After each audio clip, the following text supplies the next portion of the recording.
नमस्कार. The minute टॉक्समध्ये तुम्हा सर्वांचं स्वागत करतो आहे विनय पोदार.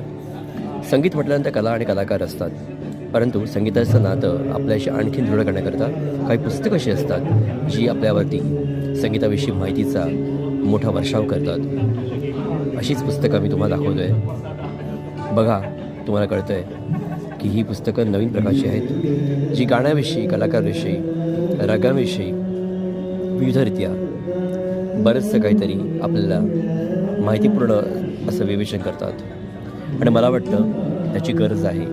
एखादी कला जेव्हा जगते तेव्हा तो कलाकार असतो, त्याची कला जगते, पण त्याच वेळेला ही पुस्तकं त्या कलाकाराच्या आतपर्यंत जाऊन आपल्याशी जणू काही मनोचर्चा करतात.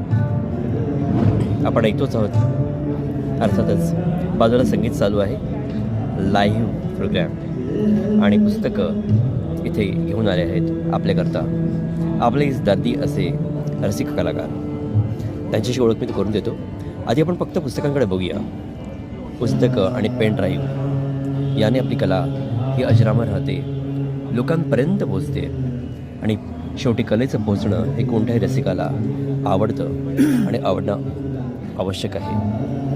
बघा, विविध प्रकारची पुस्तकं जी अभिजात संगीताविषयी, कलाकाराविषयी, वाद्यांविषयी, रागांविषयी, सुरांविषयी बोलतात, आणि बोलल्यानंतर तुमच्यापर्यंत जातात.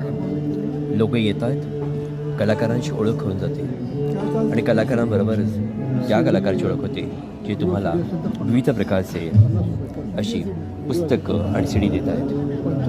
बघा, तर इथं मी खास तुम्हाला वेगवेगळी पुस्तकं दाखवतो आहे, आणि तुम्हाला कळेलच की पुस्तकं म्हणजे माणसाचा जीव असतो, आणि जीवामध्ये कोणीतरी माणूस असा रमलेला आहे जो आपल्याकडच्या कलाकार रसिकांना पुस्तकं विविध प्रकारची भेट द्यायचा प्रयत्न करतो. आणि हा आहे तो कलाकार, रसिक कलाकार, ज्याला मी कलाकारच म्हणतो, कारण कला इतकंच नातं त्यांचं या पुस्तकांशी आहे. आणि ह्या काकांचं नाव आहे श्री रामचंद्र बडबडे, जे अत्यंत आदराने सगळ्या रसिकांना पुस्तकं देतात. मी विकतात असं म्हणत नाही, कारण विकणं वेगळं असतं आणि देणं वेगळं असतं. शेवटी कला ही कलाकाराची असते.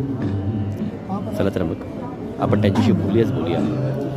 पण त्याच्या आधी पुस्तकांचंही छोटंसं विवेचन हे तुमच्याकरता मी केलं आहे. ही पुस्तकं आपण जेव्हा बघतो तेव्हा कळतं की अरे, आपण हे वाचलंच नाही, कारण ही कला आपल्याला समजली नाही.